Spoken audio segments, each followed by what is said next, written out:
இந்த ஒரு விஷயங்கள்ங்க, நீங்க இப்ப என்னிட கேட்ட கேள்வி அங்க அவர்கிட்ட கேட்டிருக்கலாம்.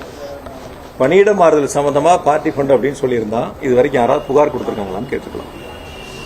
பணியிட மாறுதலுக்கு நான் பணம் கொடுத்தேன், பார்ட்டி ஃபண்டு கொடுத்தேன் அப்படின்னு யாராவது புகார் கொடுத்துருக்காங்களான்னு அவர்கிட்ட திருப்பி ஒரு கேள்வி கேட்டிருந்தோம்னா அவர் அதுக்கு பதில் சொல்லியிருப்பார். அதாவது போற போக்குல பொத்தாம்பதுவா ஒரு குற்றச்சாட்டை பணியிட மாறுதலுக்கு, பணி நியமனங்களுக்கு, பணி உயர்வுக்கு இப்படியெல்லாம் பார்ட்டி ஃபண்ட் அப்படின்னு இருந்ததுன்னு சொல்வது என்பது நான் இப்பவும் தெளிவா சொல்றேன். எங்களுக்கு மடியில கனம் இல்ல, வழியில பயம் இல்ல. சொல்லக்கூடிய புதியதாக பொறுப்பேற்றிருக்கின்ற தாவக அரசு, இன்றைய மின்துறை அமைச்சர் சொல்லக்கூடிய குற்றச்சாட்டுகளுக்கு ஆதாரத்தோட பதில் சொல்லணும்.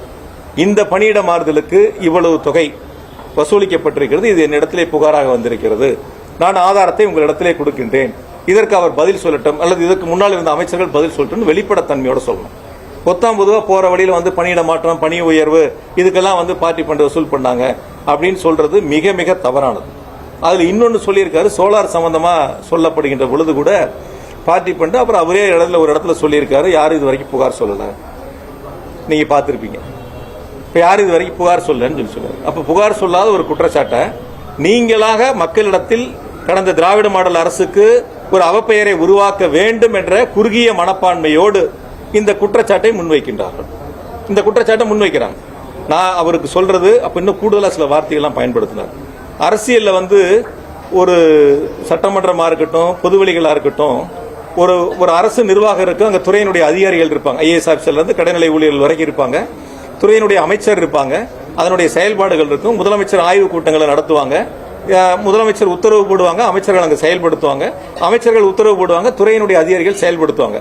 அதை விட்டுட்டு இன்னைக்கு நேர்மாறா ஒரு கருத்தை முன் வச்சார், மாப்பிள்ளையுடைய நண்பர்கள், மகனுடைய நண்பர்கள். நான் இப்ப ஒன்னு சொல்றேன், மின்துறை அமைச்சருக்கு சட்டப்படி நடவடிக்கை எடுக்கும். சட்டப்படி இந்த துறையின் மீது சம்பந்தம் இல்லாமல், இந்த துறைக்கு எந்த விதமான வழிகாட்டுதலும் கொடுக்காமல் அவர்கள் இந்த துறைக்கு தொடர்பு இல்லாமல் இருந்த பொழுது தேவையில்லாமல் எங்களுடைய முதலமைச்சருடைய மகனையும் மருமகனையும் அவருடைய நண்பர்களையும் இழுத்து இன்று அவர் காலையிலே பேசியிருக்கின்றார். நிச்சயமாக நாங்கள் சட்டப்படி நடவடிக்கை எடுப்போம். அதுல இன்னொன்னு சொல்லியிருக்காரு, சோலார் சம்பந்தமான பார்ட்டி ஃபண்ட். ரொம்ப ஈஸியா அவங்க குற்றச்சாட்டு சொல்றதுக்கு ரொம்ப ஈஸியா அதை முன்வைக்கிறாங்க, ரொம்ப ஈஸியா முன்வைக்கிறாங்க. சோலாரை பொறுத்த வரைக்கும் என்னென்ன கண்டிஷன்லாம் இருக்குன்னு முதல்ல அவர் சொல்லணும். அப்ளிகேஷன் கொடுக்கணும், அப்ளிகேஷன் கொடுத்ததுக்கு அப்புறம் அதுக்கான ஃபீஸ் கட்டணும், அதுக்கப்புறம் லோடு ஃப்ளோ இருக்கான்னு ஃபீல்டில் போய் செக் பண்ணணும். லோடு ஃப்ளோ இருந்துச்சுன்னா அதுக்கப்புறம் டிபார்ட்மெண்ட்ல இருந்து அவங்களுக்கு ஒரு லெட்டர் கொடுப்பாங்க. லெட்டர் கொடுத்ததுக்கு அப்புறம் அவங்க டாக்குமெண்ட்டை ப்ரொடியூஸ் பண்ணணும்.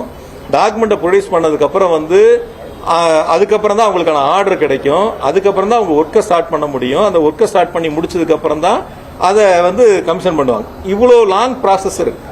இந்த லாங் ப்ராசஸ் ஏதோ போற போக்குல சோலார்ல தவறு நடந்திருக்கு, சோலார் அனுமதி கொடுத்ததுல தவறு நடந்திருக்கு அப்படின்னு சொல்றத ஒருபோதும் நாங்கள் ஏற்றுக்கொள்ள மாட்டோம்.